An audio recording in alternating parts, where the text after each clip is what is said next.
Samedi le 26 juillet, venez nous rejoindre au Brasserie Gallicus à 670 Auguste Mondou à Gatineau. Guys, c'est un UFC watch-along, OK? UFC Abu Dhabi, notre local hero, hometown kid, Marc-André Powerbar Barrio affronte Shara Bullet Magomedov pour un événement absolument incroyable. Dans le fond, les boys de la zone, on va être là avec Julien Leblanc, puis plusieurs événements locaux vont être sur place. So, on va avoir Jean Burger, le food truck. Gallicus, on va avoir de la bière à flot, mon gars, ça va être le fun. So, 26 juillet, mettez ça dans votre calendrier, puis venez nous rejoindre, puis venez prendre une bière avec les boys.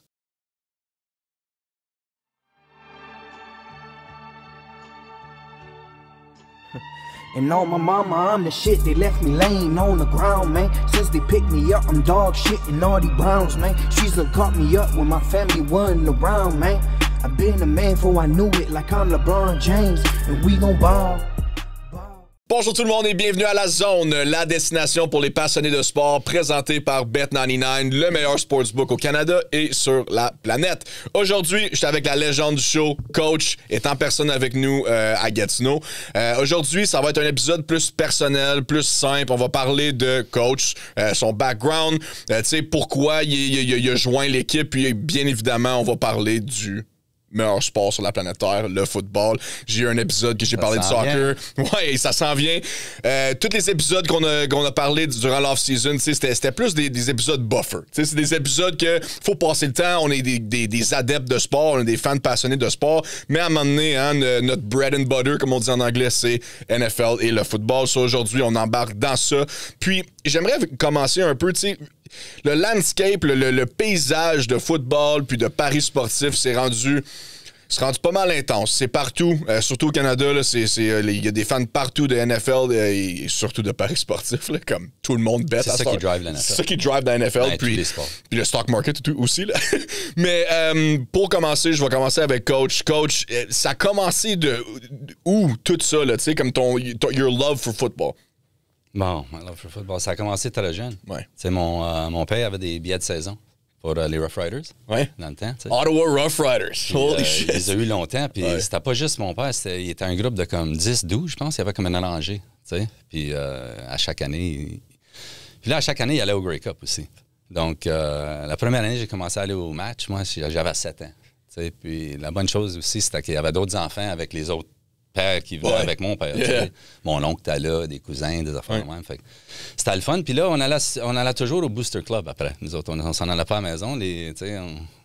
Mon père, il se tenait avec un groupe il aimait ça boire de la bière, puis il aimait ça être en public. Donc, il allait au Booster Club presque à chaque game. En fait, à chaque game, on allait au Booster Club. Puis là, on venait qu'à connaître les joueurs. Parce que c'est souvent les mêmes joueurs. Tony Gabriel, Rudy Sims, probablement tous des joueurs que il faudra que les gens recherchent, là, qu'ils ne se souviennent pas de. C'est plus vieux que Henry Burris, by the way. Donc, c'était toute une expérience pour moi, là, au game. Fait que c'était tellement le fun, tu sais. Puis là, quand j'ai eu 9 ans, c'était en 1976, mon père m'a emmené à Grey Cup avec lui. Puis il y a 2 autres pères qui ont emmené leur fils aussi. Fait qu'on s'en va à Grey Cup. On manque 4 jours d'école, tu sais, parce que les autres partent le mercredi. Les autres faisaient tout, là. Les Shanley Awards le jeudi soir, le Grey Cup Pageant le vendredi, la parade le samedi. Okay. C'était toute une affaire. Puis là, la game le dimanche, of course, tu sais. Puis là, on s'en retournait le dimanche soir. Damn. Fait que c'était toute une expérience. Puis là, il m'amène à Grey Cup en 76. Puis c'était les Rough Riders qui étaient dans Grey Cup en 1976 contre les Rough Riders en Saskatchewan, Ronnie Lancaster. OK, les deux avaient le même nom. Les 2 Rough Riders. On avait 2 Rough Riders. Un, c'était divisé en 2 mots, puis l'autre, c'était un mot. OK.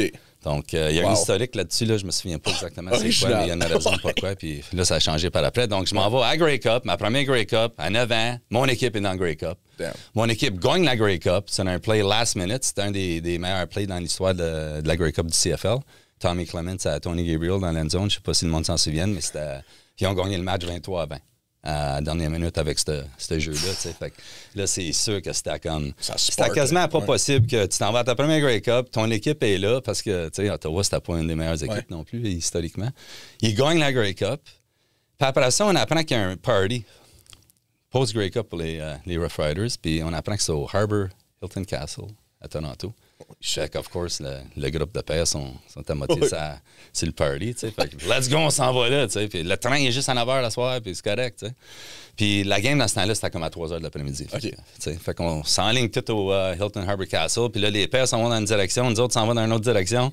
On s'en va pour les salons en bas, parce que les Booster Club au Civic Center, tout ça, c'était dans les salons. Fait que nous autres, on s'en va au salon.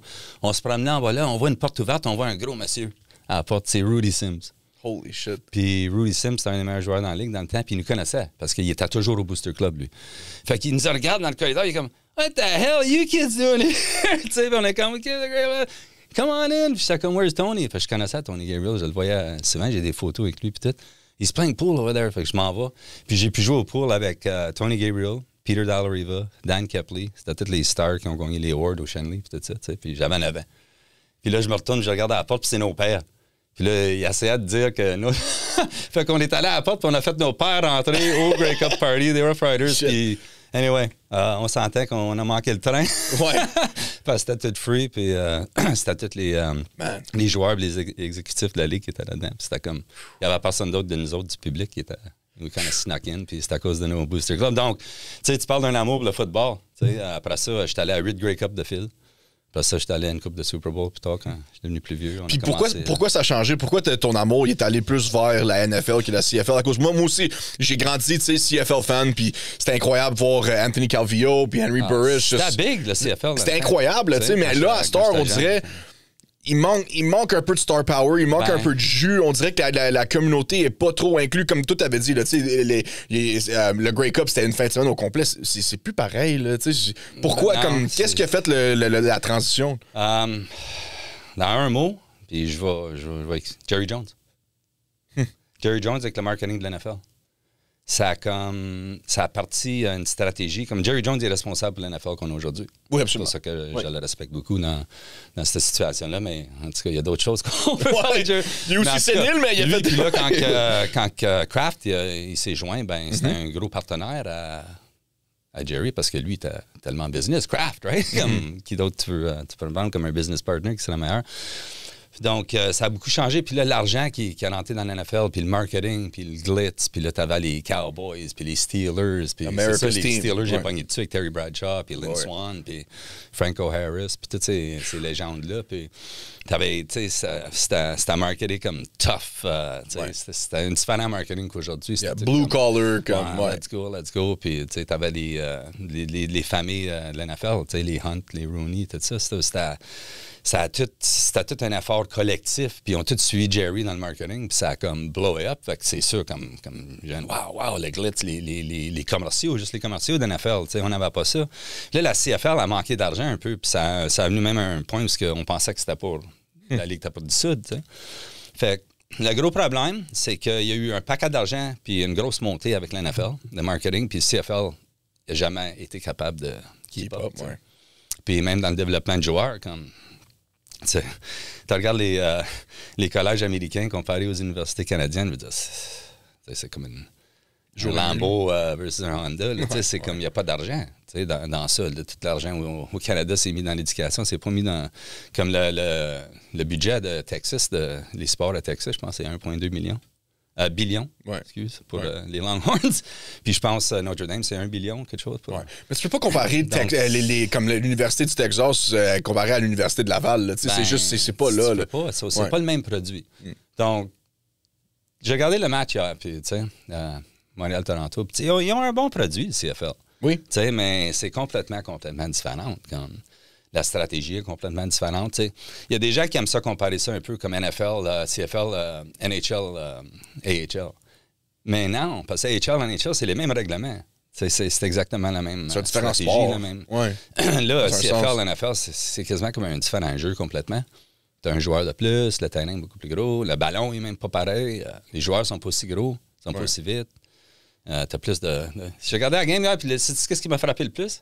Pas un holding penalty. Il n'y a pas eu une punition de holding dans ce match-là hier. Ouais. C'est ça, la CFL, parce que tout le monde court partout. T'sais. Moi, l'affaire que j'aime pas... besoin d'avoir un carrière mobile. Oui, absolument. Puis moi l'affaire que j'aime pas de la CFL, puis je l'ai dit à plusieurs reprises, c'est le third down. ça change le jeu. Moi, j'adore le terrain. J'adore le terrain, que le goalpost soit en avant de la zone des buts. J'aime le fait que le terrain il est plus gros en termes de largeur. J'adore la balle. Moi, je trouve que la balle, elle se lance mieux. Puis, c'est plus visuellement, c'est plus beau à voir, le spiral puis tout ça. Mais le third down, ça change tout. À cause, mettons, tu run, puis là, tu attemptes une passe. That's it, c'est fini. Là, tu punts. So, tu t'en vas voir des matchs de football, payer de l'argent, centaines de dollars pour aller voir des punts. C'est comme une stratégie de le plus de possession qu'on va avoir, éventuellement, on va compter. C'est comme rouler des dés à chaque fois. OK, two down and out, two down and out. Mais là, tout d'un coup, la défensive est fatiguée parce que l'autre équipe a fait la même chose. Exact. Là, tout d'un coup, tu as un play. T'sais? Fait que tu peux bouger le ballon un peu, mais... je pense que c'est pas un jeu non plus basé sur la rapidité que l'NFL est. C'est parce que tu as beaucoup plus de place, c'est beaucoup plus élancé. On dirait que les plays sont pas plus lents. Il y a de l'action, mais un play est plus long. Tu sais, NFL, c'est boum, boum, boum. Tu sais, 3-step up, bang. Tu vois pas ça dans CFL. C'est pas le même jeu du tout. Non, ils ont tellement de terrain à couvrir, surtout les receveurs. Tu sais, sont en motion dans le backfield. Là, tu sais, donc, on a quoi? On a 24 joueurs actifs dans la NFL qui sont canadiens? C'est pas plus, oui. Il y a 34 joueurs, mais je pense qu'il y a seulement 24 actifs. Et c'est la même chose de CFL. Il y a 25 Américains qui jouent dans la CFL, je pense. Donc, c'est pas tous les Américains qui vont vouloir venir jouer au Canada. Non. Puis tu sais, mais faut pas obliger, comme oui, c'est pas considéré du hate, c'est juste qu'est-ce qu'on vit dans le fond en tant qu'on est à côté d'Ottawa. Puis les Red Blacks, c'est quelque chose qu'on voit quotidiennement. T'sais. Mais comparer les deux, c'est difficile. Comme tu as dit, c'est quasiment deux sports différents. Puis il faut pas oublier que c'est quand même professionnel. Là. Comme c'est pas easy peasy. Là. C'est pas comme Chad Johnson. Comme j'ai aimé le match. Oui. C'était super. Puis Ocho Cinco, il a dit la même affaire. Comme lui, il a été coupé par les Dolphins. Puis il a fait, you know what, je vais aller à Montréal, je vais essayer pour les Alouettes. Puis là, il a réalisé, OK, non, c'est professionnel. Là. C'est pas facile. Là. Comme Johnny Manziel aussi. Tout le monde pensait Johnny Manziel, ça va être le prochain Warren fucking Moon. Là, mais ça n'a jamais marché. Je sais pas si tu te souviens, en 81, les Rough Riders sont au Grey Cup avec un carrière qui s'appelait J.C. Watts. Puis lui, J.C. Watts jouait pour les Sooners d'Oklahoma. Puis c'était un des plus populaires joueurs dans l'NCAA. Puis il est venu au Canada. Fait que, puis là, il y avait Billy White Shoes Johnson. Oui, je sais qui Billy White Shoes Johnson. Donc, il y a eu une tentative d'essayer d'amener des joueurs connus, qui sont un peu plus vieux, mais il y avait un cachet dans le CFL pour essayer de... Mais ça n'a pas fonctionné. T'sais. Non. Ça n'a pas fonctionné. Ça ne fonctionnera pas non plus, moi, je pense. C'est quoi, dans ton opinion, le futur du CFL, ça a l'air de quoi pour toi? C'est pas mal qu'est-ce qu'ils ont là, tu sais. Ça fait, je vais te dire, ça fait comme 30 ans qu'ils veulent mettre une équipe à Halifax ou quelque chose de même dans l'Est. Puis ils sont même pas capables d'ajouter une équipe, tu sais. Même ils ont perdu, tu sais. Ils ont quasiment perdu la Ligue, même. T'sais, ils ont perdu les Rough Riders, ça a devenu Renegades, ça a devenu Red Black. Ouais, c'est vrai, les Renegades.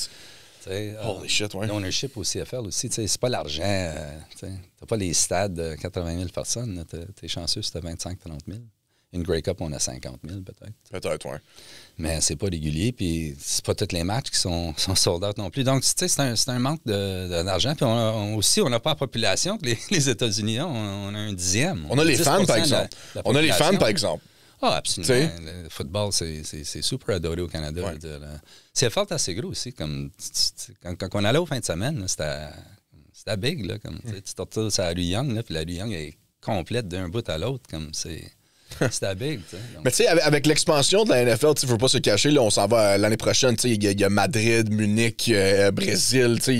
L'expansion à chaque année, c'est de plus en plus. Puis ils parlent même de peut-être avoir une division en Europe. Ça va venir. Ça va venir, oui. C'est sûr que oui, ça va venir. Mais est-ce que tu penses que le Canada bénéficierait de comme avoir une équipe canadienne dans la place à la Raptors de Toronto? Ouais. Absolument. À Toronto, ils ont le marché. Les games, ça la sold out. Ouais. C'est certain que les games, ça la sold out. Mais ça, c'est l'histoire. Puis c'est peut-être la seule ville qu'on peut dire ça au Canada. Puis le problème avec ça, c'est le territoire des Bills. They infringe, c'est le territoire. Ouais. Ce serait parfait, rivalry game. Oui, mais il faudrait qu'il y ait une entente entre l'organisation des Bills, qu'ils cèdent un peu du territoire. Il y a une bébête en passant. Ouais, pour les gens qui écoutent, il y a une bébête qui vient de passer. Donc, ouais, mais tu sais... C'est ça qui serait... Puis c'est pas juste ça, c'est que si, mettons, la NFL... OK, mettons, tu prends la décision, OK, la CFL, on arrête ça, on va commencer une équipe à Toronto, peu importe, puis après ça, on va essayer d'expandre. Mais là, Montréal vont être fâchés, Ottawa vont être fâchés, tu sais, Saskatchewan... Moi, je pense à Saskatchewan. Saskatchewan, c'est juste ça qu'ils ont. C'est juste ça qu'ils ont, mais ils n'ont pas le marché à Saskatchewan pour supporter une équipe de NFL. Je crois que peut-être juste 2 villes, peut-être c'est juste Montréal et Toronto qui pourraient. Possiblement à Vancouver, mais je sais pas, la population est mixte à Vancouver, je vais dire. Je sais pas combien de fans. C'est la proximité de Seattle. C'est mieux c'est vrai. à Vancouver qu'un équipe. Mais je pense pour la NFL, c'est Toronto. Puis ça a toujours été le problème entre Toronto et Buffalo. Mais ça devrait être réglé. Je veux dire, Buffalo, ils n'ont pas à s'inquiéter que le monde va arrêter d'aller voir les Bills à cause que Toronto a une équipe. C'est quand même 5 heures de... Mais en Europe, comme tu as mentionné que ça va se faire. Ah, absolument. Ouais, hein? Ça va être l'Allemagne, c'est sûr. London, c'est sûr. Ces 2 équipes-là. Ça a l'air que l'Espagne, ça s'en vient assez populaire. Puis là, le Brésil, c'est un peu bizarre parce que là, tu es en Amérique du Sud. Parce que là, ils disent, ben là, ça va être difficile quand même à gérer parce qu'une équipe West Coast, qui s'en va. Donc, qu'est-ce qu'on me dit? Moi, c'est OK, c'est une équipe West Coast, parce que c'est pas juste les équipes East Coast qui peuvent aller jouer en Europe, right? Parce que le vol il est pareil, right? C'est 6 heures. C'est 7 heures, pour aller à LA quand même. Mais là, c'est le double pour le West. Mais là, c'est là que l'horaire deviendrait un peu plus tricky. C'est qu'il faudrait qu'il sédule un match à l'Est une semaine, puis là, il s'en est au West Coast. En Europe la semaine après. Donc, le trajet serait déjà fait, la moitié. Puis en fait, souvent les équipes maintenant, quand ils jouent de la division Est, l'horaire met 2 games de fil, puis là, ils restent là pour les 2 semaines. Ils arrêtent de... Parce qu'avant, c'était un betting angle, ça, parce que l'équipe retournait, puis revenait. Jacksonville. Ils perdaient 4 jours. Ils perdaient 2 jours par semaine en pratique. Ouais. Puis c'était un angle. Gros, il y avait un gros trend là-dessus, que les équipes qui jouaient à West Coast à 1h le dimanche, là, c'était pas fameux. C'était un cash cow pour un... J'étais déçu quand ils ont arrêté. Les coachs ont commencé à dire je pense qu'on va rester là pour la semaine. Donc, ça serait quelque chose de même. Puis oui, ça va absolument venir. Ils n'ont pas fait toutes ces efforts-là. Puis ils ont mis beaucoup d'argent là-bas. Puis il y a une population incroyable. Mais tu vois les matchs. Même à Dublin, là, en Irlande, tu sais, comme ça le sold out en comme 6 minutes. Fuck! Ça m'a surpris. En Irlande, là, eux sont prêts. Mais je pense que l'année passée, dans la NCAA et tout, ils ont fait un match au début de saison. C'était-tu Georgia State? C'est Georgia State qui est allé là-bas? Je pense que oui. Je pense que c'est Georgia State qui est allé au début de l'année en Irlande pour commencer l'année puis tout ça. Là, puis c'était incroyable. Tu sais, comme mais c'est pas juste ça, c'est le party culture. Tu sais. Oui, c'est ça. Mais c'est les hooligans puis tout ça. Tu sais, on dirait que c'est. Puis apparemment, les Steelers vont aussi aller en Irlande tout ça. Là, tu sais, Green Bay ou Minnesota? Minnesota, je crois. Ouais. Mais anyway, c'est vraiment cool de voir l'expansion pour vrai. Puis la CFL devrait vraiment y penser. À cause de la NFL, faut pas se le cacher. Le brand, il est excellent. Les joueurs sont next level. Puis, tu sais, oui, avoir d'autres opportunités pour les joueurs qui ne feront pas la NFL, c'est clé. Mais à un moment donné, il faut s'ajuster aussi. Tu sais, comme le produit qu'on a en ce moment de la CFL, je suis désolé, guys, mais c'est pas up to par, là. C'est pas... C'est hit miss. T'as des matchs qui sont bons. Comme hier, c'était bon. Puis il y a d'autres matchs que c'est... Quand c'est un comeback de... C'est assez plate. Comme ça aurait pu finir 25 équipes, t'aurais dit un autre match. C'est difficile parce que les équipes se connaissent tellement, parce qu'il y a juste... il y a comme 7 équipes. 7-8 équipes. Donc, c'est comme le hockey dans l'ancien temps, quand il y avait juste 6 équipes. Ils se connaissaient tellement que c'était une guerre à chaque fois. Mais tu parlais de cash cow aussi. Moi, je vais embarquer là-dedans aussi. Là, comme pour les gens qui nous connaissent, on est aussi un podcast de paris sportifs. On a commencé avec ça. Puis la raison pourquoi vous nous suivez sûrement, c'est à cause de ça. Puis surtout Patreon et tout. Là, on est des gamblers en premier. Mais coach, toi, tu as eu l'expérience du complet. T'sais, moi, quand j'ai commencé à m'aventurer dans les paris sportifs, là, les applications commençaient à sortir, Bet365, tout ça. Là. Mais toi, back in the days, avec les bookies et tout ça, ça a commencé comment? Tu sais, le pari sportif.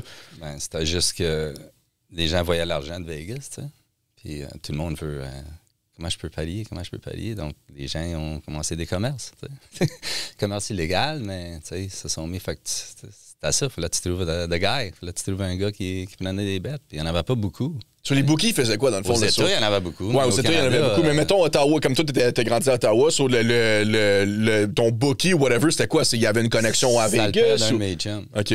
Puis, ouais, c'était un lifetime criminal, vraiment. OK.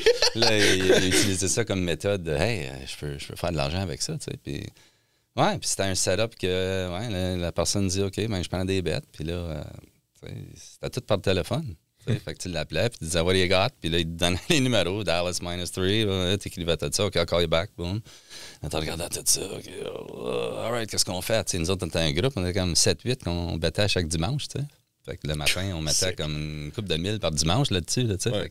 OK. Fait que là, on mettait toutes nos bêtes, puis on s'astinait pour une demi-heure que c'est bêté. Puis là, on appelait le dude, puis c'était comme, OK, on bête ci, ça. Puis là, tu faisais le dimanche, tu faisais le lundi soir, la Sunday Night Game est devenue plus tard. T'sais. Puis là, le mardi, tu t'en rencontrais au McDo, au Harvey's, puis tu prenais un café, puis tu payais ou tu collectais. Puis c'était de même. T'sais. Fait que nous autres, on s'est retrouvés une fois au Super Bowl, on avait des tips, on appelait à Gatineau, parce que notre bookie était à Hull. Fait qu'on appelait à Hull, on essayait de rejoindre dude, puis là, c'est ton seule option. Fait que tu l'as rejoint, tu l'as rejoint. Fait qu'on l'a rejoint, on plaçait des bêtes de. On était à Tampa Bay. On était au Super Bowl Bills Giants. Puis on a battu Heavy Giants. On a eu des tips là-bas. C'était des tips incroyables là-bas quand tu te tiens là-bas. Toute la gang de degenerates qui se tiennent à l'entour de l'hôtel. C'était quoi les tips? C'était quoi les tips, dans le fond? Juste tous les pros. Tu sais, les pros, qu'est-ce qu'ils battaient? Comment Jim Kelly a l'air off aujourd'hui, là. All the pros are betting Giants. All the pros are betting Giants. Puis c'était comme... c'était un major upset. Oui. Parce que c'était comme... Il était quoi? Favori par... c'était 22 points, ça se peut-tu? Ah ouais? OK, c'est un gros favori. C'était un blowout, ça, là. Comme... Les Giants, ils ont fait le Super Bowl à 7-9, je pense, cette année-là. Quelque chose de même. C'était 9-7, excuse. Quelque chose de même. C'était un des plus beaux Super Bowl. C'était quelle année, ça? C'était Super Bowl 25, oh my God. C'était qui QB pour les Giants? Pour les Giants, c'était c'est quoi son nom? Là? C'est avant Eli, là, avant Eli. Oui, c'était Sims, je pense. Ah ouais? Phil Sims? Sims ou 17? C'est qui 17? Jeff Rutledge? Je sais pas. Je pense que Sims, ça ring a bell. Ouais, je pense Sims. Sims était là, mais je pense pas qu'il était allé au Super Bowl. Je pense que c'était... Contre Jim Kelly, Andre Reed, ouais. Bruce Smith. C'était la défense, hein? Bruce Smith, ouais. C'était parce qu'il y avait la défensive. Giants. Ouais. Oh, yeah. Ouais.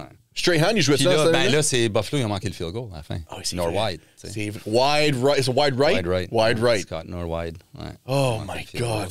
C'était incroyable. Les Bills sont revenus après tout. Puis là, ils ont manqué. C'était 45 yards. Ils sont allés au Super Bowl 4 années de suite? 4 années de fil. Puis ils n'ont pas gagné. Nous autres, on est allés l'année après. Pas fan des Bills, man. À Minnesota. Oui. Parce qu'on était au Super Bowl à Tampa Bay, puis on a gagné dans un concours de Pepsi un All Expenses Paid trip au Super Bowl l'année après. J'ai eu un appel comme au mois de mai. J'avais rentré dans le concours. On est allé chanter sur le stage avec les filles de Pepsi, whatever, moi et mon chum. Tu as gagné? Mettre ton billet dans la boîte, tu sais, puis il y avait toutes sortes de prix, des duffel bags, une année de Pepsi supply, des prix autograph this, autograph that. Puis le grand prize, c'était All Expenses Paid Super Bowl trip for 2. J'étais assis à la job. Mon foreman, il vient me voir, il va t'appeler à la shop, il y a quelqu'un qui veut te parler. Je suis comme...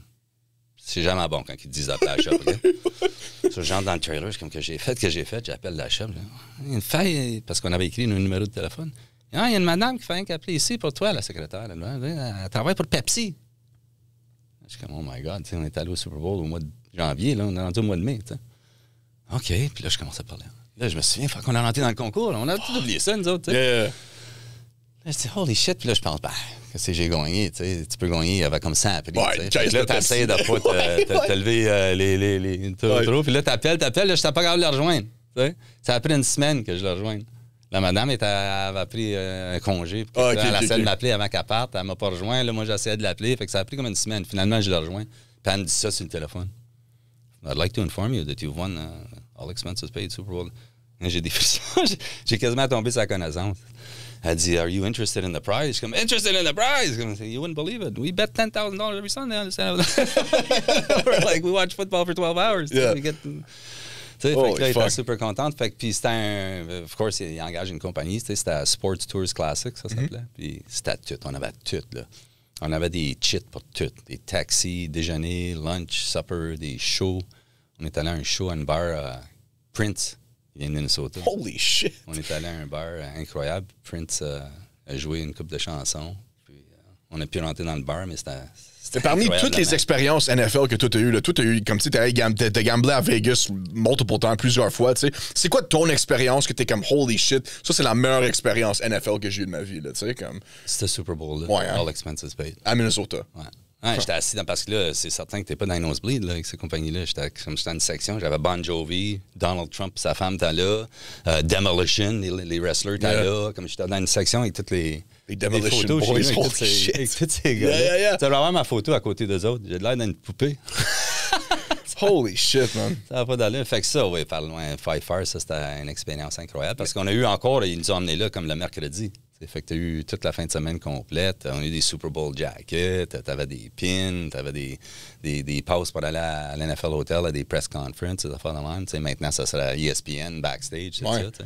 Là, à ce temps, ça serait cher, là, puis... Mais on a regardé à TSN, là, c'était en avant de l'hôtel, live, là, on était là, on les regardait. Holy shit, tu parlais à tous les gamblers, toutes ces affaires-là. Là, t'avais des tips, là, tu sais. Ben, la première année, c'est le même qu'on a eu les billets. Quand on allait à Tampa, on n'avait pas de billets. On les a achetés à l'hôtel. Le gars à l'hôtel nous a dit, il y avait un gars qui vendait ses billets, 1500 US pour la paire de billets. Fait qu'on les a pris, puis là, on était là, qu'est-ce qu'on fait? Ben, on va bêter. OK. Fait que là, on a gagné 3000. Fait qu'on a payé le billet, puis on a payé le trip pas mal. Tampa Bay, parce qu'on s'attendait à regarder la Super Bowl dehors. C'est-tu triste quand tu regardes ça maintenant, puis tu vois comme les billets de Super Bowl à comme fucking 100 000 $? C'est-tu triste pour toi ou c'est juste comme, OK, c'est capitaliste, c'est ça qui arrive? C'est ça le monde qu'on vit dedans. Ouais. C'est triste. C'est de valeur qu'ils n'ont pas une section comme... L'affaire qui est avec l'NFL quand tu es season ticket holder, puis j'ai essayé d'être season ticket holder, mais tu as besoin d'un code postal, c'est difficile parce que si tu as des billets de saison, tu peux rentrer dans le raffle pour les billets de Super Bowl. Puis là, tu les as au prix de l'équipe, qui n'est pas si pire que ça. Tu vas payer 300-400$. Mais une fois que ça, c'est fini, puis là, des season tickets, parce que chaque équipe, on doit certains billets pour le season ticket holder. Fait que tu es éligible à ça. Fait que tu as des billets de saison dans NFL que tu peux vendre pour beaucoup de cash. Puis là, tu pourrais peut-être gagner un Super Bowl ticket ou des playoffs. Quand ton équipe fait les playoffs, tu as les first dibs, les season tickets. Mais c'est tellement difficile parce que la plupart des équipes dans la NFL, il y a un waiting list pour des season tickets. Tu peux pas en acheter. Comme les season tickets, ça peut juste se passer comme New York. Tu peux juste avoir des season tickets par héritage. Il n'y a plus de season tickets. Parce qu'il faut qu'ils gardent un pourcentage pour le public. C'est un petit pourcentage. Fait que, New York, c'était des season ticket holders. Toutes ces équipes-là, Pittsburgh, Green Bay, ça fait la même. Une famille a des season tickets, puis elle n'est jamais allée. C'est comme une maison. Tu gardes ça dans la famille pour... As-tu déjà été à Green Bay? Génération que tu peux. Non, jamais allé à Green Bay. Ouais, hein? T'es allé à Cleveland, Buffalo, Minnesota, Oakland... Cleveland, c'était le vieux stadium? Dog Pound. OK, le original fucking Dog Pound. Holy shit. Puis, Puis, c'est pas tant le fun que ça. Non, hein? Ben, c'était ça la grosse brosse. Tu veux juste pousser tout le monde. Débattre pour des footballs dans l'end zone, ça c'est la grosse affaire, tu sais. Puis est-ce que Buffalo, c'est vraiment le top du tailgate ou pour toi, là, c'était d'autres... Ben, ils sont durs à battre. Ils sont durs à battre. Buffalo, c'est le standard. C'est le standard. They do it up. C'est incroyable. Mais je veux dire, n'importe quel tailgate party, they do it up. J'aimerais ça aller à Dallas ou à Houston. Le show, party, là, ça doit être... imagine-toi, les steaks sont après le barbecue. Ça commence à 9h le matin. Hein. Ouais. C'était comme le Super Bowl, quand on est arrivé, nous autres, quand on est allé à Tampa, on est allé à 9h du matin. Tout est déjà ouvert, tous les événements. C'est incroyable. Comme il y a peut-être 1 million de personnes en dehors du stade. Puis je n'exagère même pas, c'est comme 3 fois le plus gros que Canada Day, comme dans le temps, tu sais. Comme il y a partout, comme il y a toutes sortes de concessions dehors, il y a des beer tents. Tu peux regarder à la game, il y a des bars, des tabis, ils mettent des tentes, créer un bar, tu sais.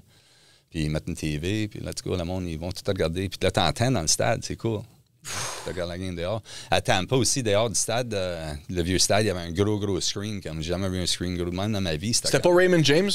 Ouais, le Saddle. OK, là, ça, c'est avant. Il y avait un gros screen sur le mur. Le monde était tout dehors, puis il regardait la game dehors. Shit. Il y avait comme... C'est toi.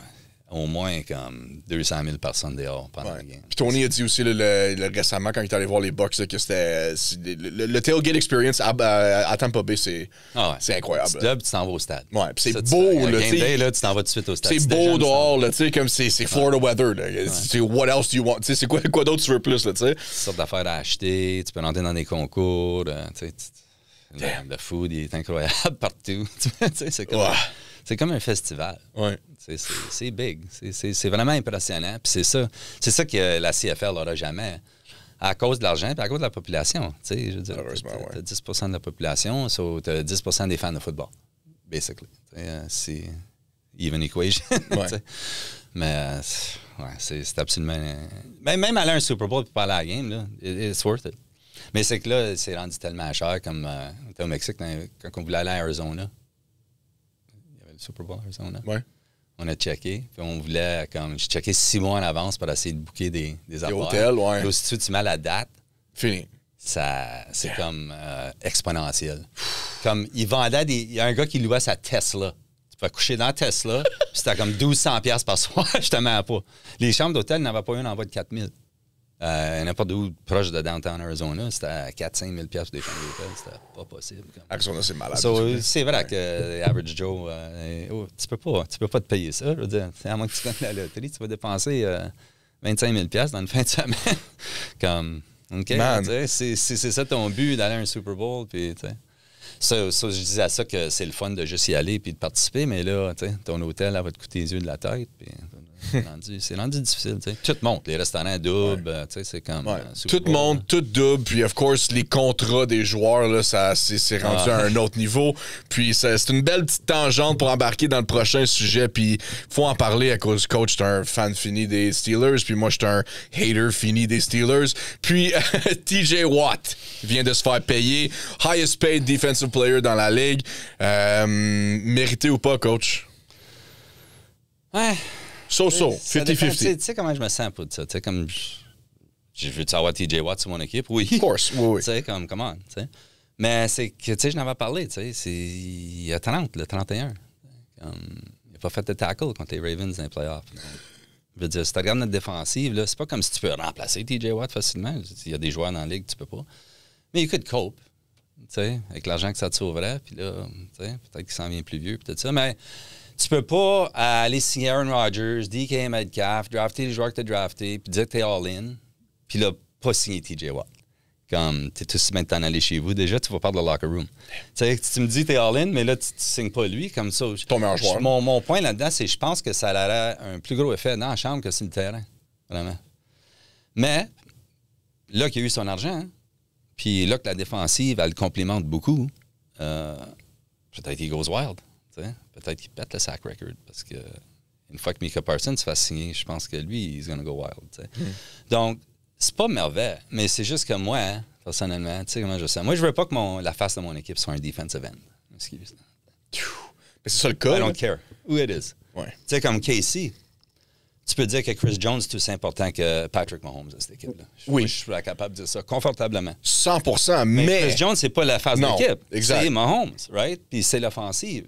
Puis moi, je veux qu'un quarterback pour Pittsburgh, je veux que Big Ben, je veux que Will Howard soit la face de l'équipe. Cool, donc, ça retarde ça, je trouve, là, parce que là, tu as TJ. Donc là, notre culture, pour un autre, quoi le contrat, 4 ans, 5 ans, ben, probablement à la fin de sa carrière, c'est encore défensif. Donc, mais c'est faisable, right? À cause des corps arrière dans notre division que, tu sais, les corps arrière, comme tu peux pas, tu sais. Mais c'est faisable. C'est faisable de baser ton équipe sur ta défense aussi. Comme nous, les Ravens, c'est littéralement notre identité depuis la création de notre équipe. T'sais. Lamar, c'est nouveau pour nous. Là, avant, c'était toujours Ray Lewis ou Henry. Ils ont tous changé leur stratégie aussi quand ils ont drafté Lamar. Direct là, on a déjà parlé. Ils ont tous changé leur draft.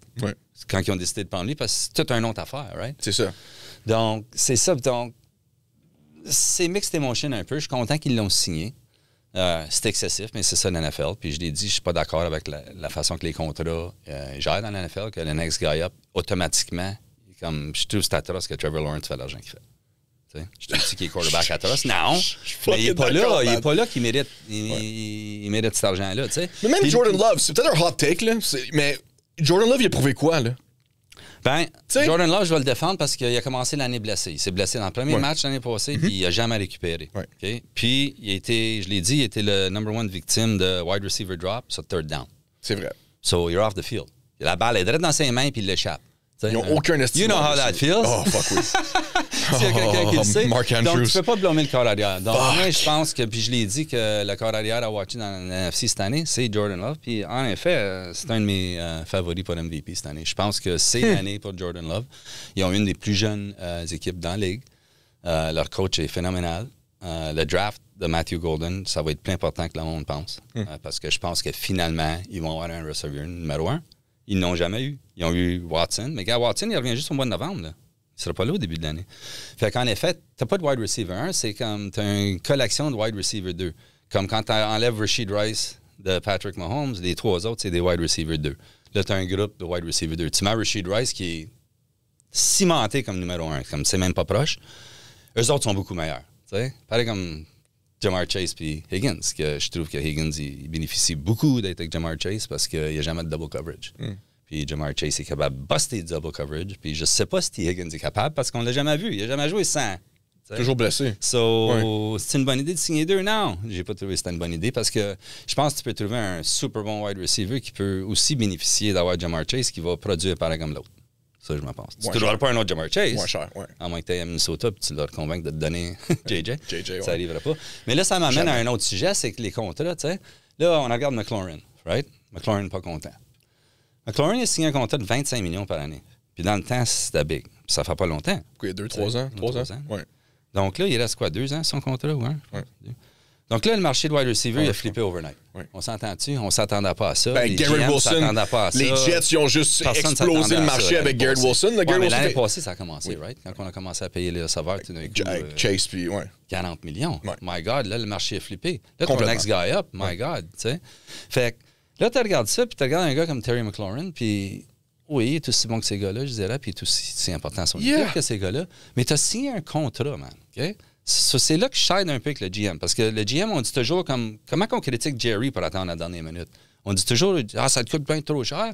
Attends pas la dernière minute. Fout-ça en avant de la curve comme Howie Roseman. Puis oui, il est excellent, Howie Roseman, puis ces GM-là. Donc, tu signes un joueur en avant de la curve, OK? Tu te sauves, quoi, 12, 15 millions, whatever. Wow, great job by the GM. He was ahead of the curve, tu sais. Mais là, dans la 3e année de son contrat, monsieur, il va avoir le prix du marché. Que le marché a flippé. Fait que là, ça devient très difficile gérer une équipe quand tu as des contrats en place, puis ta stratégie est basée sur les contrats, puis les joueurs que tu as signés, puis qu'est-ce que tu peux faire sur le terrain, puis comment longtemps que tu as signé ces joueurs-là, puis je suis bon jusqu'à 2025, je suis bon jusqu'à 2026. Puis là, tout d'un coup, en 2024, le joueur dit, ben ce gars-là, il a eu 40 millions, je vais avoir 40 millions. Mais tu as un contrat. Donc, qu'est-ce que tu veux que je fasse? Comme moi, j'ai été super smart. Tout le monde me lançait des fleurs parce que j'ai été tellement smart de signer le joueur avant que le marché flippe. Mais là, le marché a flippé. Puis 3 ans plus tard, il faut que je paye la différence quand même. Donc, ça me donne quoi? Donc là, je regarde Jerry Jones puis je suis comme... Maybe he's not so crazy after all. Parce qu'il ne donne rien de signer le joueur d'avance parce que le joueur, il va hold out dans la 3e année pour avoir le même montant d'argent que l'autre joueur a eu le mois passé. Ou il va... Donc, c'est pas fair, ça. Ou d'autres dans la vie que tu peux faire ça. Tu vas aller voir ton boss, là, tu te dis, ouais, j'ai entendu que le nouveau salaire pour lui, c'est ça. Donc, moi, je vais avoir ça, sinon, je pense pas que je vais venir travailler demain. Il va ouvrir son Rolodex, il va appeler quelqu'un d'autre. Tu peux pas te sauver avec des affaires dans la vie. Donc, autant que j'aime que les joueurs soient payés, parce que si les joueurs n'ont pas l'argent, ça va tout aller au propriétaire. Donc, c'est eux autres le produit, c'est eux autres qui méritent de se faire payer. Mais ça, c'est rendu ridicule, ces choses-là. Là, parce que, comme 25 millions, c'est pas des peanuts. Là. Quand tu peux survivre un autre 2 ans, là, je pense, c'est ce salaire-là. Puis, Washington, il pourra-tu dire comme on donner un petit bonus on the side ou signer un petit contrat? Ben, regarde, si tu as 1200 yards, on va te donner ça. Okay? Tu sautes le motive en même temps. Tu n'es pas obligé de changer ce contrat-là. Puis là, ça ruine tout le mojo de l'équipe en entrant dans... Parce que là, si le jeune rentrait dans sa 2e année avec McLaurin et Debo, la confiance est différente que si l'autre n'est pas là. Comme, ça fait une différence, 2 ou 1. On l'a vu. C'est primordial parce que là, ton two-man coverage, il n'est pas aussi effectif si tu en as 2. Je veux dire, c'est juste la logique, right? On le sait. Ouais. Donc, tellement important à l'équipe. Tout le monde le veut là. Lui veut être là. Tout le monde veut être là. Mais là, tout ça, c'est à cause que l'autre il a eu. T'sais?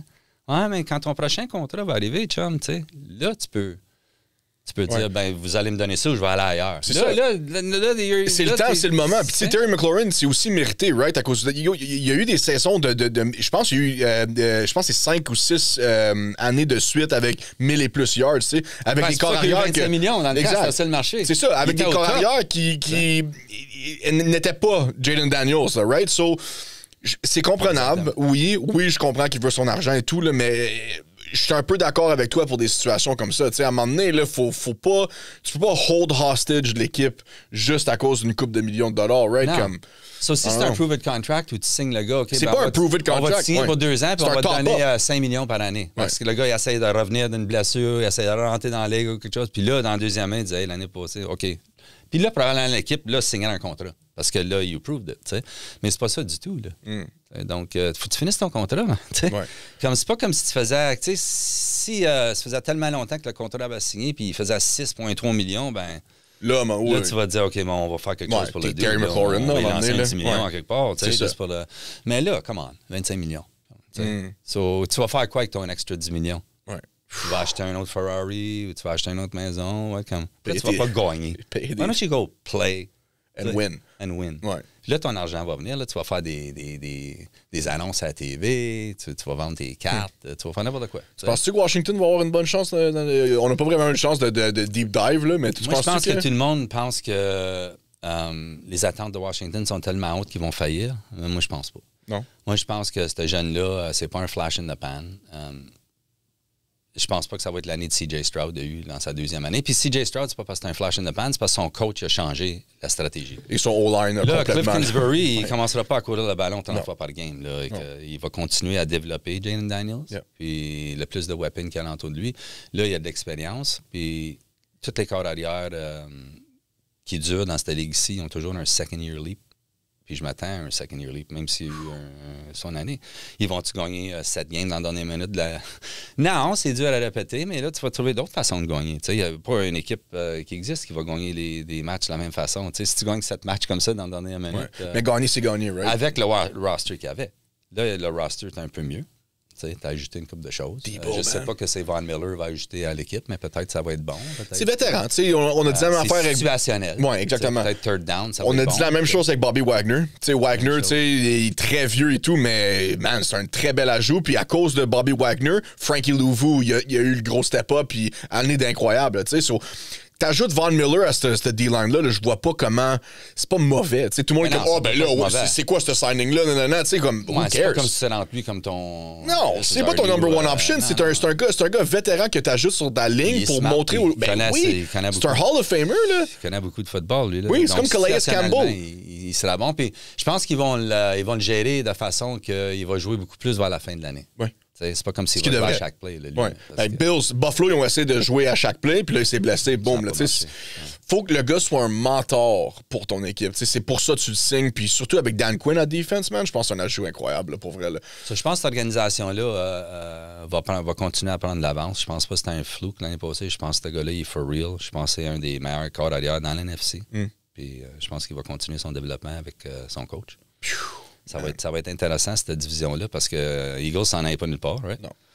Mais eux autres, des statistiques très intéressantes, c'est des RB1, comme que Saquon a performé. Eux autres, lui, il y a beaucoup de gens en fantasy que je suis qui estiment qu'il va être plutôt comme vers 16-17 cette année. Parce qu'à cause de ça, ils ont tous des calculs de chiffres, usage, combien de carry qu'il y a eu pendant toutes les années, puis tout ça. Puis ils estiment qu'il va prendre un petit step back. T'sais, il va être encore très effectif, c'est Saquon Barkley, mais il n'y aura pas l'année qu'il y a eu l'année passée. Ça, c'est un autre niveau, là. Ça, c'était off the chart, c'était quelque chose. Mais ils sont encore là. Le Dallas va être beaucoup meilleur parce que là, tu ramènes Dak Prescott, qui est très bien posé, puis il est 100%. Tu donnes, la dernière fois qu'il était au camp, il n'y avait pas de receveur. Là, il y a 2 number 1 receivers. Ça change la game.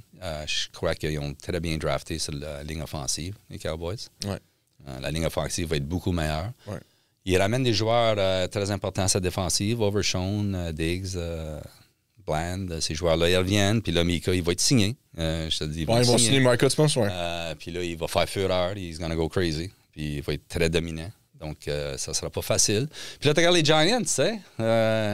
I don't know. Tu sais, comme cette défensive-là, si tu regardes ce papier, là, c'est dangereux. Back-end, un peu faible. Ouais. Mais Quand j'ai mentionné ball off, t'as-tu vu le pass rush? Exactement. Quand Kayvon Thibodeau, c'est le pire de tes options. Là. Quelque chose de même. Là. Holy shit. Là. Ça sera pas facile, ces games-là. Donc, l'offensive, la ligne offensive laisse encore à désirer. Run game, tout ça, offensivement. Tu as Russ. Moi, je commence à la Dart Day One, mais... Ouais, mais ça, c'est... Mais, en tout cas, ça va être des matchs un peu plus tough. Les équipes vont parvenir à gagner, mais ça va être un peu un slugfest. Peut-être un bon dog à bêter, mais je regarde les Giants, peut-être 0-7 pour commencer l'année. Puis là, garanti que Dart va rentrer. Ça arrive. Ouais. En parlant de rookie, là, je voulais juste... On parlait de contrat et tout ça, là, puis on a parlé de ça avant le pod, avant qu'on passe ça. Shamar Stewart.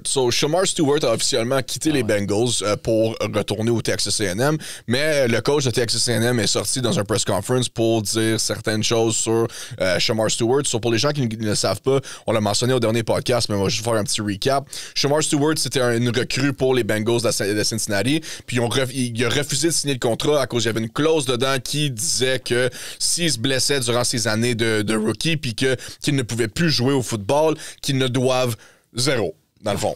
Right? So, le kid, il a lu ça, il a fait « Hey, moi, je ne signerai jamais ça. » Puis les Bengals, ils n'ont jamais renégocié le contrat. So, le kid a décidé de ne pas signer, pas participer, puis de retourner au collège. Mais coach, toi, t'as entendu d'autres choses par rapport à cette situation-là? Donne-nous tout que c'est que t'as, mais si tu te fais mal, on ne donne rien. Ouais.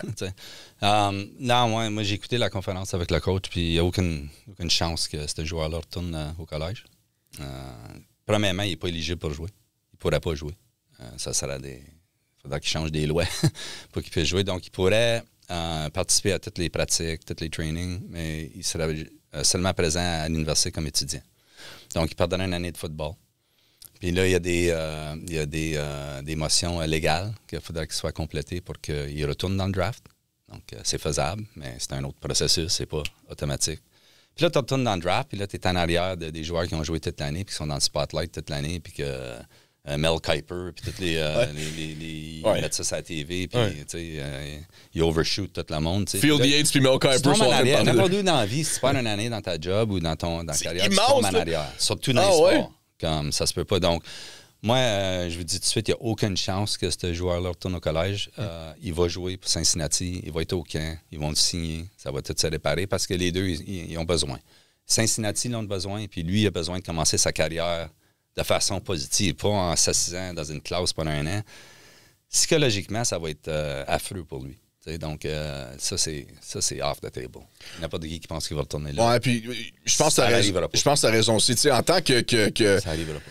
En tant qu'ancien joueur, je vois à quel point t'es comme, OK, je le supporte du fait qu'il veut pas signer le contrat, je le comprends d'un point de vue business, tu sais, mais veut pas, là, tu veux pas qu'un genre de Colin Kaepernick arrive encore, right? À cause Colin Kaepernick, tu sais, à chaque année, c'est, il va faire un comeback, Fait 5-6 ans qu'il est plus dans la ligue, là, on va s'entendre que le comeback est fini, là.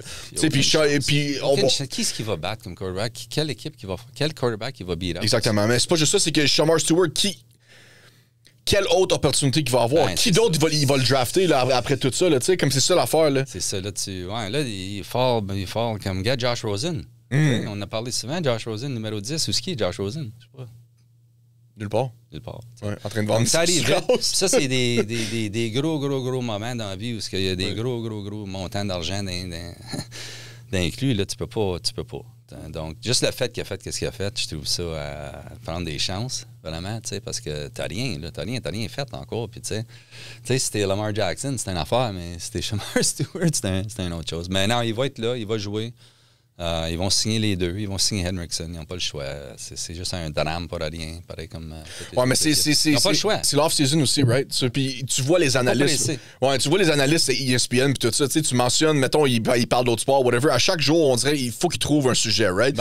Puis là, dès que la NFL, il y a quelque chose dans la NFL, là, ça part. Là, tout le monde a des opinions, puis tu sais, c'est le fun. Puis là, Texas A&M sont impliqués dans ça, puis ils veulent pas. Shamar Stewart, c'est un ex-joueur, il est parti. Puis eux autres sont après dealer avec le hype train, là, aussi, à Texas, qui a Texas à côté d'eux autres, Texas A&M, tu sais, ils sont après à se préparer pour la saison, que personne ne va parler d'eux autres, tout le monde va parler de l'autre à Texas. Puis ça, c'est une autre affaire. Tu veux-tu parler d'Arch Manning un petit peu? Ouais, oui, let's go, oui. Tout le monde pense qu'Arch Manning, il s'en va... Il y a zéro, je vous dis tout de suite, il y a zéro chance qu'Arch Manning il va rentrer dans le draft cette année. 2 ans, tu penses? 2-3 ans? Il a joué 2 games dans le collège. Il y a des corps arrière super en avant de lui, comme Nussmeier, Lenore Sellers à South Carolina. Oui, Sellers. Sellers, c'est incroyable. Sellers, c'est lui, je vais à Pittsburgh, je pense, maintenant. Mais moi, Nussmeier, là, je pense qu'il va être terrible. Le kid à Penn State, là, c'est quoi son nom? Drew Aller. Ouais. T'as des joueurs qui ont joué des années, là. Comme lui, il a joué 2 matchs, puis oui, il vient du pedigree de Manning, je comprends. Mais il vient pas de celui qui a joué au football, il vient du père qui n'a pas joué au football. Donc oui, OK, il peut peut-être devenir un des meilleurs joueurs. Comme il y a du monde, à cette heure, sont après à parler, il va avoir une meilleure saison que Tim Tebow a eu. Wow, là! Quand Tim Tebow a eu la meilleure saison d'un joueur collégial dans l'histoire du collège. Donc, ça commence trop haut. Le hype train est out of control. Puis... La raison la plus importante, je dis ça parce que ça vient de la famille. Comme Archie Manning, là, number 1 de cette famille-là. Son grand-père, oui. C'est éducation. Puis là, t'es pas dans une situation où Archie Manning, il vit avec un générateur ou il vit dans un bus ou dans un auto comme Josh Jacobs. Puis des joueurs de même. C'est une famille riche. Ils sont riches, les Manning. Oh oui. Super riches. Super riche. Le jeune, il a déjà un plus gros compte de banque que n'importe qui nous autres, on va avoir. Il se fait déjà payer. Ouais. Donc, pourquoi qu'il irait au NFL Draft? Lui, il va jouer au moins 3 ans. Okay? Parce qu'ils ont tous joué les années complètes. Eli et... OK, ils ont fini leur degree. Ils ont joué complet. Il aurait pu déclarer tous eux autres ici, là. Peyton, c'était Tennessee. Surtout Peyton, ouais. Ouais, puis, mais Peyton, il est sorti, puis il y avait comme 25 ans, là, tu sais. Ouais, il est resté tout le temps, puis Eli, il est resté... Eli, c'était où? C'était Ole Miss. Ole Miss. Ole Miss. Ouais, la connexion avec, qui est avec. Donc, eux autres, ils ont complété leur éducation, puis ça a venu du père.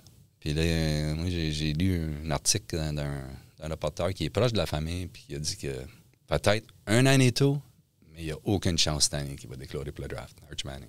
Forget it. Moi, je pense qu'il va dominer, man. Moi, je pense qu'il y a une bonne équipe. Puis quand il a remplacé Quinn Ewers, là, c'était... Ouais, c'était easy peasy. Puis l'affaire que Arch Manning, il y a que ces oncles qui n'ont pas, c'est la mobilité. Puis de l'athlétisme. Absolument. Il est capable de bouger dans le pocket et tout ça. Là, puis ça va être un weapon d'un autre niveau. J'ai hâte de voir avec qui va être dans la NFL pour vrai. Là, mais je pense que je suis le même avis que toi. S'il peut avoir le don de lire les défensives comme son oncle Peyton, ça va être incroyablement dangereux. Mais il faut que ça soit développé. Tu penses qu'il va aller dans la NFL l'année prochaine puis he's gonna tear it comme... Mais même Peyton? Le monde, là... Peyton, le monde oublie que Peyton Manning, sa première année, 1-15, puis sa première année, il y a eu... 30 interceptions, quelque chose de même. 30 interceptions. C'était quasiment un record dans le temps. Ouais. C'était la même chose de Troy Aikman.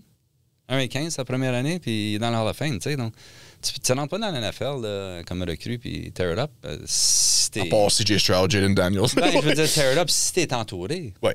Ça prend beaucoup de choses. Ça prend la ligne, ça prend le coach, ça prend l'OC, ça prend le QB coach. Comme si t'es first overall pick, on va s'entendre que ta situation n'est pas... tu sais, le seul qui a eu une bonne situation, honnêtement, c'est Caleb Williams. Mais là, il y a eu le coach de marde. Ouais, on pensait à tout, mais là, on regardait le roster, mais on ne regardait pas le coaching staff. Eberflus, c'était là, terrible. Lui, ça, c'est un autre sujet, right? Cette année, lui, la pression immense sur Caleb Williams.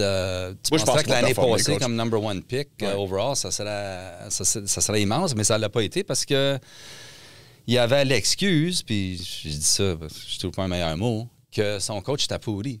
Puis son coach, il n'était pas capable de l'aider. Mais là, on a ajouté encore d'autres weapons, puis là, on l'a entouré de mastermind. La plus importante personne de cette équipe-là, c'est JT Barrett. C'est son QB coach. C'est lui qui a été donné la job de travailler avec... Parce que je l'avais dit que Ben Johnson n'aura pas le temps de faire de one-on-one avec... il y a 50 autres affaires. Ah oui. Coach maintenant. Donc, il y a beaucoup de jobs à faire. C'est the man. Donc, c'est lui qui va être capable de l'encauser. Il faut qu'il joue sur schedule, OK? Parce que Caleb Williams, il a tellement d'habiletés incroyables de jouer des plays off-schedule. Puis c'est ça que ces corps-arrière-là, ils mettent leur legacy sur des plays de man. Tu sais, des plays à la Aaron Rodgers, à la Patrick Mahomes, des affaires de même. Mais ça peut pas être la norme. c'est des off-script plays parce que c'est des one-off, c'est des jeux spectaculaires. Comme Carson Wentz. Ouais, there you go. Holy shit, man. Ça, fait que là, off-script, puis là, ben, c'était off-script à chaque game, à chaque jeu, comme Caleb Williams. Puis là, il y avait la super mauvaise habitude, puis c'était une affaire qu'on avait identifiée en sortant du collège de tenir le ballon. Tu sais, comme il s'est fait sacker 68 fois l'année passée. Josh Allen, 14. Donc, tu veux dire, comme, tu sais. Puis au moins, à moitié de ces sacs-là, c'était à la ligne. Le play call, puis l'autre moitié, c'était lui. qui courait partout puis essayait de faire des choses, puis on comprend pourquoi, mais ça peut pas être de même. Donc, ça va être beaucoup plus structuré cette année. Puis c'est off-script play, peut-être ça va être beaucoup plus spectaculaire parce qu'il est capable. Donc, on va voir comment est-ce qu'ils vont l'encadrer. Mais il y a tellement beaucoup de nouveaux là, à Chicago que ça va peut-être prendre un petit peu de temps. Moi, dans cette division-là, je pense encore comme... J'aime beaucoup Green Bay pour la division, mais sais-tu, je pense encore les Vikings, c'est un step-up, le corps arrière. Puis avec cette ligne offensive-là, puis le groupe qu'ils ont. Puis là, t'as les Lions, tu sais, comme fuck. Mais les Lions, ils ont un peu de réparation à faire sur la ligne offensive. Ils n'ont pas juste perdu Ragnar, ils ont perdu Zeitler aussi. C'est vrai. C'est deux immenses. Ragnar, c'est immense, là. C'est un autre niveau, là. Puis là, t'as tous les nouveaux coachs. Puis, tu sais, je dis pas que c'est impossible de mettre des nouveaux coachs, mais tu sais, qu'on en a parlé, quand la coche est tellement petite, comme, regarde cette division-là, là, c'était une game, right? Donc, un avantage, c'est gros. Un désavantage, c'est gros. Donc, je pense que l'équipe avec le plus gros avantage cette année, c'est Green Bay dans la division à cause de la continuité. Ils n'ont rien changé, Green Bay. Ils ont ajouté une coupe de morceaux, mais essentiellement, ça va être pareil. Tu sais, Minnesota, t'ajoutes le jeune corps arrière. Puis là, Détroit, t'ajoutes d'autres morceaux que tu n'es pas habitué. Chicago, c'est tout nouveau. Donc, je pense que en partant, l'avantage dans cette division-là, c'est à Green Bay, juste à cause de la continuité. Ils n'ont pas fait de gros changements. Tout le monde sont là. Ça fait déjà une heure, coach, man. On pourrait parler pendant des heures. Pour vrai, là, ça n'a pas de bon sens. Mais avant de clôturer ça, là, moi, je voulais parler des 49ers, OK? À cause, tout le monde parle des 49ers, tu sais, mais pour moi, c'est un shit show. Moi, je crois c'est un accident de signer Brock Purdy, dans mon opinion. Puis aussi, c'est un accident de signer Ayuk l'année passée. Puis là, Joanne Jennings, il veut out, puis tout ça. Puis, faut pas se cacher, les weapons offensifs, mais défensifs aussi, mais les weapons offensifs commencent à être vieux, là.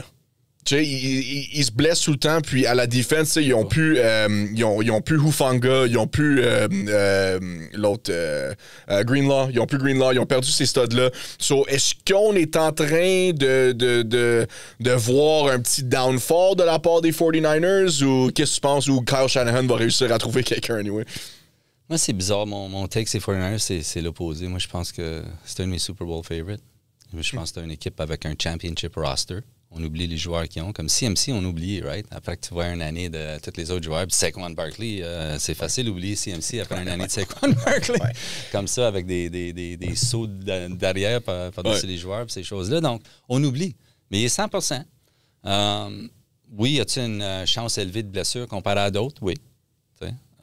Mais il est là. Il va être le meilleur running back dans l'NFC encore cette année.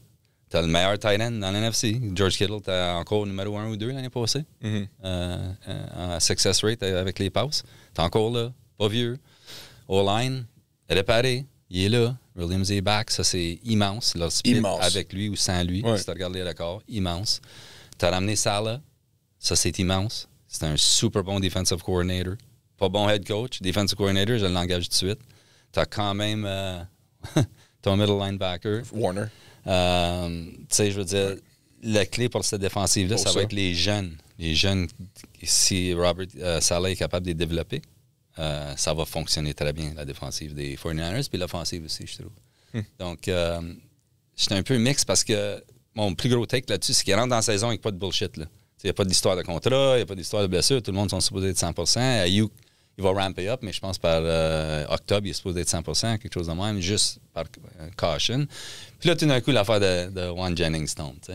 Puis je t'apparais avec les Chiefs, que je m'en allais dans une direction avec les Chiefs, que je suis convaincu qu'ils changent tout leur personnel, qu'ils s'en vont heavy 11, ils ont 4 receveurs, puis là, l'affaire de Rashid Rice drop. Ça change des choses. Mais pour les 49ers, je pense que la Ligue leur a fait une faveur. Leur horaire c'est un horaire qui va, je pense, qu'il va porter à gagner la division.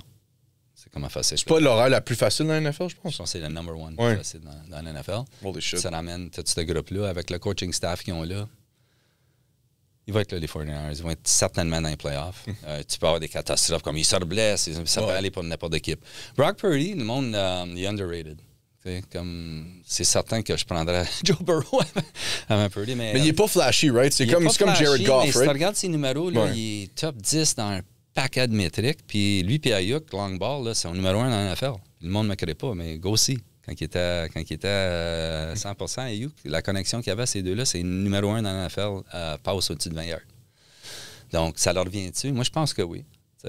Ayuk a pris beaucoup de criticisme et je sais qu'ils ont pris beaucoup de flack pour la façon que ça s'est en allé. Mais c'était un train wreck à San Fran. Les derniers 3 ans, là, ils ont eu la pire, la worst injury luck par loin. Comme les blessures qu'ils ont eues, c'est incroyable. T'sais. Donc là, cette année, c'est pas autant le cas. Les blessures, il y a des contrats, il va être correct, mais apparemment, tout le monde est 100%. Là. Donc, on va voir. Puis Jennings, ils vont le signer. Je veux dire, ils squawkent un peu, mais ils l'ont besoin. Donc, mais tu regardes la wide receiver room, puis je comprends pourquoi que les gens n'ont pas super peur quand on regarde ça. Puis c'est pas les Chiefs, c'est pas les Bengals, c'est pas les Bucks. Wide receiver room. Holy fuck, c'est next level, ça. Puis, l'ajout du receiver à Houston aussi, je te le dis, man. Moi, CJ Stroud, je l'ai ici parce qu'on n'était pas parlé d'early MVP. Là, puis je l'ai comme mon dark horse dans l'AFC. MVP, CJ Stroud. Ces deux receveurs-là avec lui. Là. Higgins puis Noël?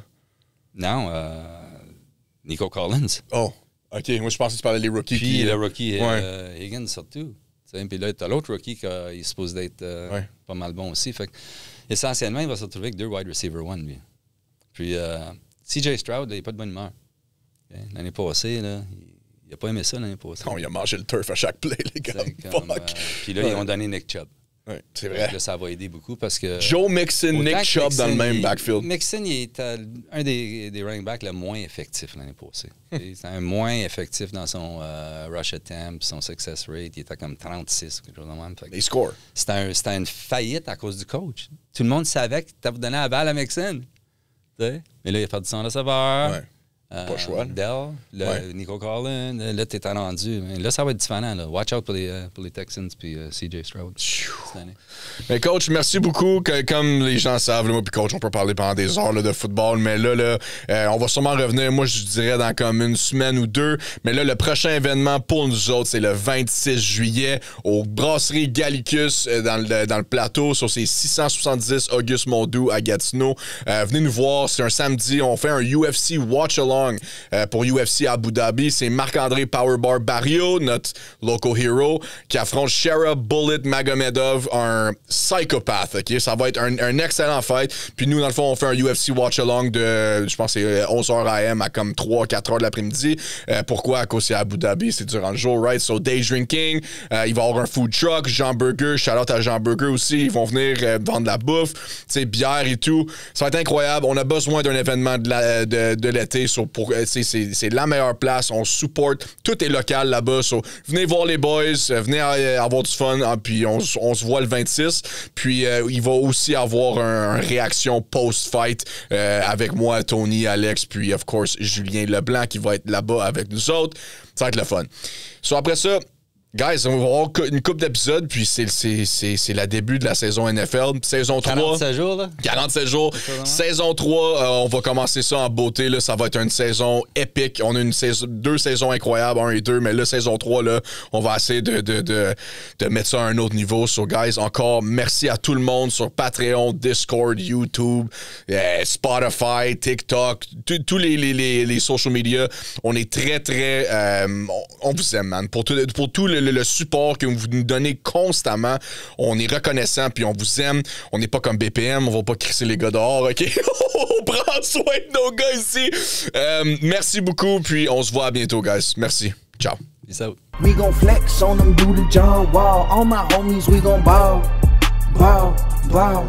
We gon' flex on them, do the John Wall. And on my mama, I'm the shit. They left me laying on the ground, man. Since they picked me up, I'm dog shit and all these Browns, man. She's done caught me up when my family wasn't around, man.